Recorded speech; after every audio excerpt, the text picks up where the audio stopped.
You guys are looking at the title of the video, you're looking at the thumbnail. Let's just get right down up in it. Now, I did a piece of content.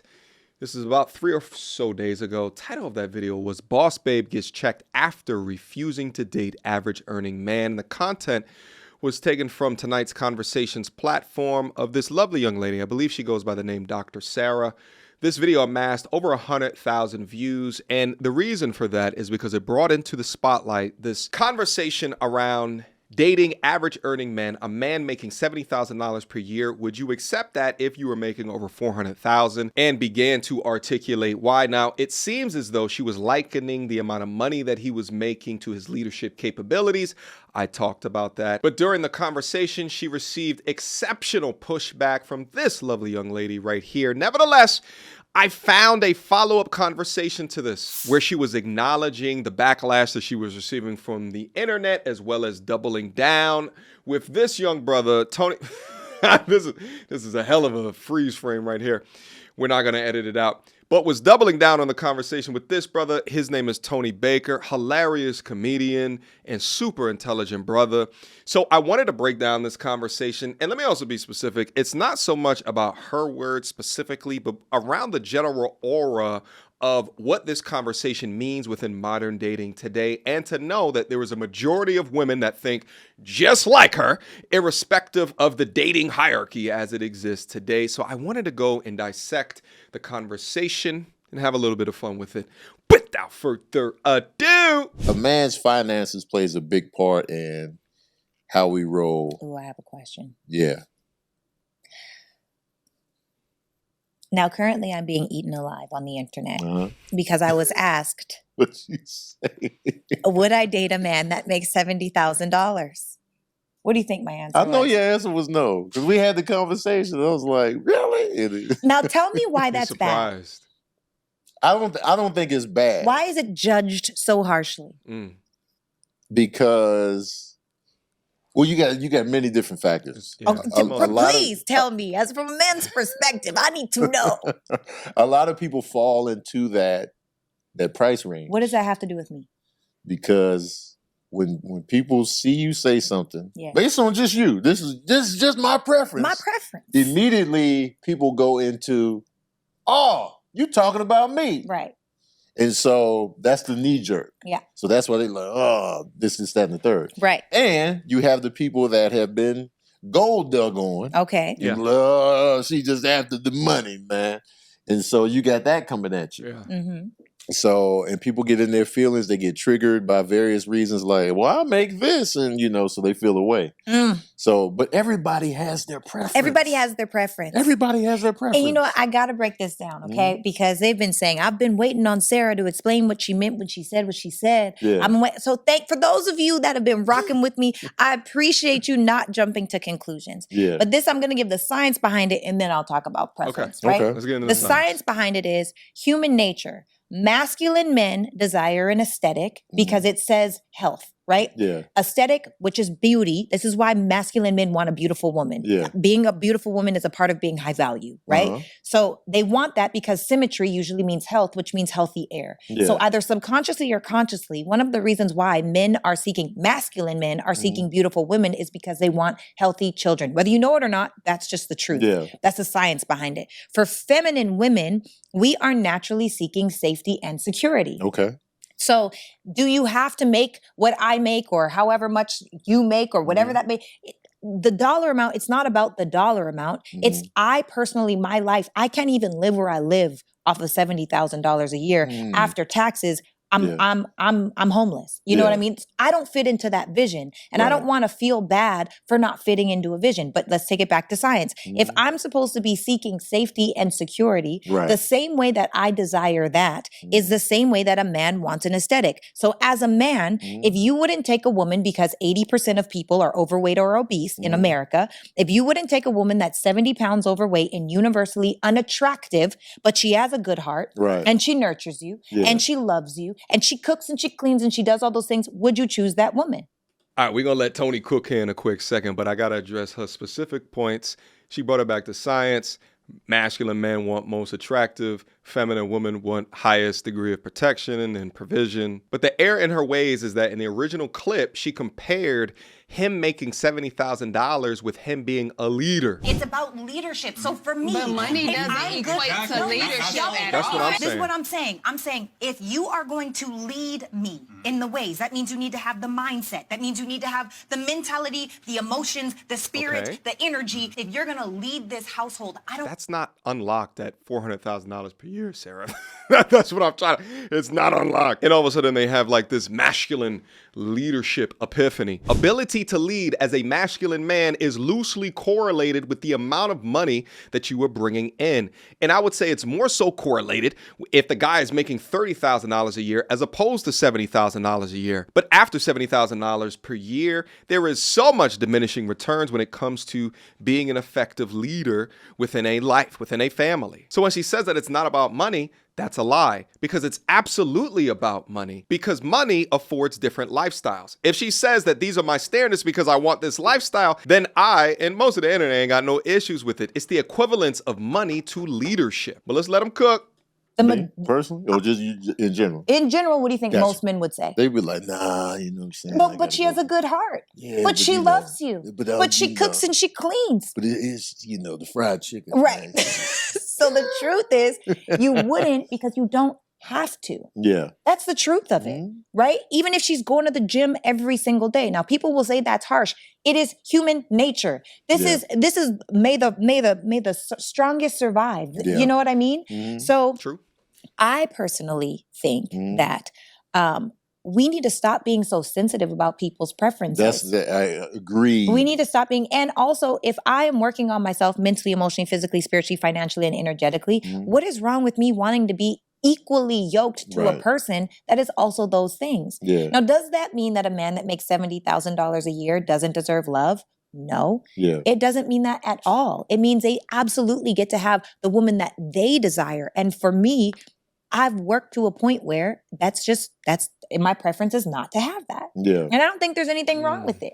And also for the men that are at home, if you would not choose a universally, and I'm saying universally across the board, unattractive woman that's loving and sweet and kind and nurturing, don't talk to me. The difference is the analogy, the actual analogy is if I said, I'm not going to choose this homely, overweight woman because she's unable to bring me peace. That's called a false equivalency. Peace should not be tied to how ugly that she is, the same way that leadership should not be tied to income. Don't say nothing else because this is shallow. It's crazy. It doesn't even make any sense. Yeah.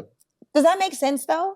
I mean, for me, I'm team preference. I'm like, you like what you like. Because a lot of times we don't have any control over what we like. Yeah. We like what we like. We're drawn to what we're drawn to. Right. Now, you know, the financial thing could be a little bit different because why? That's more of a. I feel like that could be changed. No, you want to know why it shouldn't be changed? I'm not saying it should. But I think it can but be. You want to know why? Finances are a choice. What you look like isn't. Well, nowadays it's a choice. Well, even surgeries, there are some women that, you know, they say if you're already beautiful and you get surgery, you're going to be more beautiful. Some women get surgery and they are, you know, they're better looking women. Look at my brother's face. My man is trying to figure out how to wiggle himself up out of this one. How do I agree but not agree at the same time? Than they used to be. However, there's levels to everything. And look, I'm not the most beautiful girl in the world. I know this about me. But my spirit is dope. And my energy is fire. And I know that there are things about me that are attractive way outside of my aesthetic. So I think that we as women should focus on the intangible things that we bring. But I'm just so sick and tired of this. Oh, you know, rah, rah, rah, rah, rah. Don't try to break me down because of preference. What's up, guys? Sarah. What about this? Okay, tell me. Let's say you meet a man. Ooh. Everything is on point. Oh, spicy. But that salary. He's 70,000, but everything about him is right up your alley. So this is my question. Is he committed to the 70,000 or is that just right now? No, it's just right now. He's open that's different. He's open to, you know, he's trying to do different things within his business, whatever that may be. You know what I'm saying? The 70,000 is not the end all be all for him. Well, that's completely different. Yeah. And is it potential in action? Like, is he in action or is he just talking? He moving and shaking. He moving and shaking. Completely ambition. different story. But he's 70 grand in. And he might be 70 grand in for the first 3-4 years y'all dating. Okay. But he's still moving and shaking. There's no way a man's gonna come around me and stay at 70 grand for 3-4 years. That's not even realistic. But would you help him? I would help him. That's what I'm saying. There's no way with me on your side. Chance. Yeah. That was a different question though. Yeah, there's a chance. If you're committed to 70,000, I don't fit in that vision for life. But if you're growing your business and you just don't know, or you need the right relationships, or you need to be in different rooms, or you need help, or I'm a neck and I'm a strong one. You know? What does that mean? It means men are the head and we're the neck. Oh, gotcha. Okay. I know my role. Yeah. And I think we live in a world where women have forgotten their place. Oh. I want the comment section to light up at this current junction, because if I had my blue cap, I put it on right now. Specific to, do I think that if she already says that she's in the air of dudes that make a salary requirement, will she give a dude that makes a $70,000 a year a chance if he's making it for 3 to 4 years? I don't think so. I think it's irrational to consider if the general dude that she's dating makes a lot more money. But my question is that, when are these conversations going to get out of prioritizing the money in his pocket and more so prioritizing the mentality, the morality, the integrity, right? Because I think that it's easy for a woman to be a neck of somebody that's making hundreds of thousands of dollars upon hundreds of $1,000s per year. But what we see far too often is the average man, or the little bit better than average man, getting disrespected for making $70,000 per year. No woman wants to be to the neck of that, even though there's a large majority of them that are average at best on their damn own. And one must also consider the degree of delusion if men are like this in your vicinity and you already have at least one of them. Now, we don't necessarily know her relationship status. She probably doesn't put it out there. And one must also consider, if these are the men that you are around, and if these men are not retaining you, then are you being delusional? Should there be a money standard? Because so many of these women would have men trying to retain them if they just gave them a shot. Anyway, let's keep going. Oh, snap. That sounded tough. Did it? You forgot your place. It's the truth. Women have forgotten their place, Tony. We're so masculine. We're so hard. And I understand it because it's survival based. Yeah. But like, it's a defense mechanism. Women don't want to be this hard, masculine, strong, tough. We don't want that. I believe you. You know why? Why? The women I come around in that regard, they go into their feminine with me. Yeah, I believe. And I don't even force it. I believe you. They just do it. I believe. And like I've had women tell me, like, "Man, you got me in my." You want to know why? Mm-hmm. Because you make your yeses yeses and your no's mean no. Even me, who is an ultimate pusher, okay? I'm going to push to get what I want, obviously. Right. Most people, well, I don't know. I definitely push to get what I want. And if I don't get it, if you tell me no, have you noticed that I stop pushing as much? With you, specifically. No. No, it's the same level of push? One time I had to tell you, like, hey, man, respect my no. But since then... Well, you haven't asked me anything. You're here today. Just this. Period. But I didn't push because I learned. Your yeses mean yeses and your no's mean no. So you wasn't going to ask again? No. Oh. No. See, I didn't even get to that point because I was like, it already came to you. That's what I'm saying. It was literally like, hi. Yeah. Right. It wasn't like, hey, come do the show. What's up with the show? Because that's not, but I've learned you now. And we as women, we're seeking leadership. We're seeking certainty. We're seeking decisiveness. And your yeses mean yes and your no's mean no. So this is a lesson for the men that you've just said when, I've had women on the show that have been like, if we're mouthy or we're this, like you need to step up your masculinity. What she meant to say is when it's not stepping up masculinity, but when you're boldly in your masculinity, us as women, we naturally want to be feminine. Yeah. The world makes us masculine. Gotcha. If you are the lines, right, and we color inside of the lines, if the lines start getting smaller, so do we. Yeah. We follow the rules that y'all give us. But most of y'all enable our bad behavior because you don't want to deal with it right now. You don't want to argue. Yeah. You don't want to have a hard time. Right. But that's what's necessary in order for a woman to truly trust you, to follow you, and to be feminine. Y'all got to have those conversations. I'm just You saying. don't know what to say. I feel it. So, It was something else I was gonna touch on. Oh, I'm gonna go back to 70,000 man. okay, come on. What if She gained another point in my book right there. I think that was actually a fantastic point.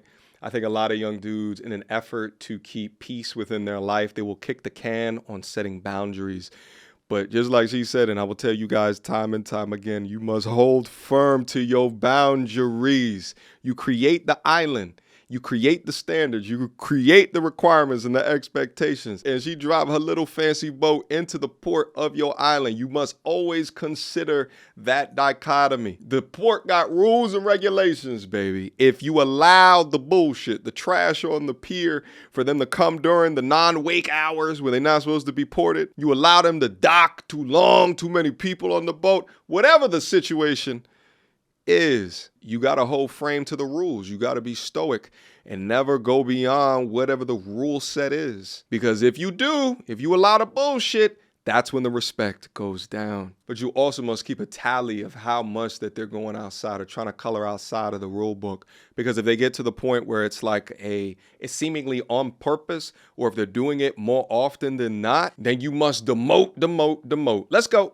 if he's a phenomenal school teacher that's passionate about what he does, and education is not necessarily, unless you're going for like to be a principal or something like that. Yeah. That's not necessarily a career where you could just be like, yo, I'm shooting for that 90,000. He just Loves what he does. he loves what he does. And I love that for him. I love that for him so much. He's probably the dopest man. He's changing lives. He's changing lives. He's shaping our future. But no. Not for me. No, look, right now I'm in LA for almost 2 weeks. Yeah. Right? And then straight from here, every weekend in the month of August, I'm traveling every weekend, working. You know? Speaking here, hosting there. I travel so much that I don't actually feel like it would make the most sense for me to be with a man that has that I have to be home by 6 o'clock to have dinner. He's not like that. But if he goes to school every day, he can't leave his job. He loves his job. Yeah. And he loves that you love your job and that you be traveling. And then, you know what I'm saying? He can come with you in the summer months on your travels. Yeah. And he just like, yo, he letting you do your thing. He just, hey, I like, you know, teaching these children. I love that. And I think that that's a good man. And I also think that, no, it just no. This is Why is it no though? Because I don't live inside of either or, and I think that's the problem. Y'all Americans do this. Okay, I'm gonna blanket y'all real quick. I be forgetting you Canadian, I'm gonna put y'all under the blanket. Get your foreign ass out of here, Americans man. have a way of saying like, oh, it's either this or that. Like I can only have a man that's a good man with character and substance and love and romance, but he has to make $70,000 a year. Or, you know, like it's too much either or. It's just a possibility that, because you know. But why can't I have both and? You can have. You know what I said in a second ago? This sounds an awful lot now like the B. Simone conversation. The 9-to-5 man versus CEO. He can't have a 9-to-5. What? Why not? You don't want him to have an honest job? I mean, he could be a hustling entrepreneur. So you want him to be you want CEO status? Yes. They work hard within a lifestyle in order to afford a certain lifestyle, thus rejecting any of the moral, high integrity, hardworking, good men that live a much more normal type of a lifestyle. It's just lifestyle. But I think that the cope to equate it into his leadership ability is about the most egregious argument. Meanwhile, many women with her type of thought process when it comes to this will ignore certain behaviors just because the guy fits the income level. She and many women like her can have it all that they want, all of the standards that they want, but you ain't gonna meet perfect, baby girl. Have both, and you can find somebody that has it all. But the reality is, They're a lot of slim times, exactly. I agree with that. The bank account is robust, but the character is slim trash to none. So it's like, you know, it's really about like, we got to compromise in life sometimes. Yes. And you know, sometimes we can't have it all the way we want it. At the same time. I don't think we can have it all all at the same time. Yeah. But because there's seasons in everything. Yeah, for sure. There's winter in everything. Nature teaches us there's winter where everything is dead, and that's necessary for things to grow. Yes. Right? Absolutely. So there's a winter in everything, our finances, our spirituality, like if somebody, whatever it may be. There's so many different ways, mentally, emotionally, physically, spiritually, financially, and energetically, that there will be winter because that's life. And it's going to keep coming because that's how seasons go. You know? But I feel like if I'm here and I'm so strong inside of my self-awareness and I work so hard on my body, on my mind, on my spirit, on my bank account, on my energy. If I'm intentional about showing up in a positive way, people always say to me, like, are you always like this? Yeah. Like, are you? Yes. Have I ever wavered, Tony? No. Have I, in the years I've known you, have I ever acted different? I'm so intentional about how I show up in the world. And so for me, if I'm here, then why wouldn't my person be here? He is. Period. And also it just means that the options, they're smaller. Yeah. And am I going to forfeit my blessing because I want it to happen faster? Yeah. Or am I willing to say that when it's mine, it's mine? Yeah. You know, what's interesting about this is that, you know, the dichotomy of saying things such as you want to be a neck to a man and then talking about other women and their role within, you know, understanding the importance of manhood and masculinity. Let's say that you made a guy that made $1 million per year. Would you be a part of his business because he wants you to? So really, when she says that she wants it all, I begin to now think about delusion. It's within this idealized fantasy of power couple, while also being attractive, while also him being over 6 foot tall, while also him being a maniac in bed, while him also being corporate Tupac. I think that people allow time to rush them into making bad decisions. Oh, for sure. I'm not doing that. I'm not. And maybe I'm delusional. Tell me if I'm delusional. Maybe I'm the girl that should be with the person that makes $70,000 and has everything else. Or maybe I'm the girl that really does deserve to have it all in my partner. I feel like this. This is just my take. Break it down. The financial element. Yeah. Is not the main element you would want in a relationship. I agree with you. And so if the only thing lacking in a person that's perfect for you is the dollar sign, I feel like you could potentially be blocking somebody that's amazing in your life simply because of the salary. Yeah. That's all I'm saying. I agree with that. Yeah. I don't disagree with that. Yeah. And I think that I'm around and I know and I'm connected to and I'm learning enough affluent people that I don't have that problem. All right. All right. Well, let me stop the conversation right here. I think a lot of this boils down to the standards and expectations that a lot of these women can create for themselves. And dependent upon where they are at in life is going to denote the degree of delusion within that. But a lot of this goes back to kind of where you are correctly or incorrectly positioned within the dating marketplace for the type of guy that you like or the type of guy that you want. If you have built yourself up to be around $500,000 a year type of making dudes, then that significantly increases the chances that you can officially get one of those dudes. And not just because you also make that type of money, but because you have the characteristics that those dudes are looking for.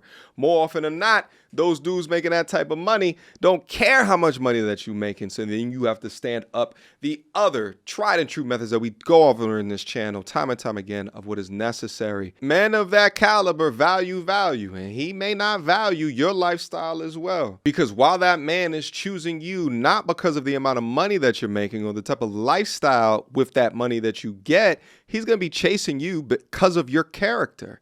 But it's so odd to me how these women will put up these guardrails based off of money, off of currency, as opposed to character.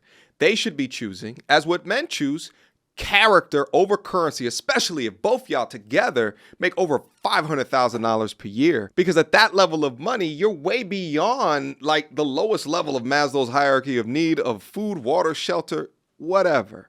Because money can fade over time and you can't take it with you. But principles, those last forever. All right, guys. I should have did a live stream conversation for this now that I think about this. But leave me your questions, comments, concerns down up in the comment box down below. Attach a timestamp to it so I know which component of the content that you were speaking about. I appreciate you guys for listening up with me. And I want to see the MTR was pop off in the comment section as well. I want to hear what the ladies think about this along with my fellas. But until next time, YouTube, peace. She belongs to the street. Girl, don't hold my hand. You a mattress actress on the OnlyFans. Get your money, girl, but damn, how is that your only plan? What you gonna do when you get too old to strip and dance? Get up out your echo chamber screaming period and yes. You a low down dirty woman if you try to get knocked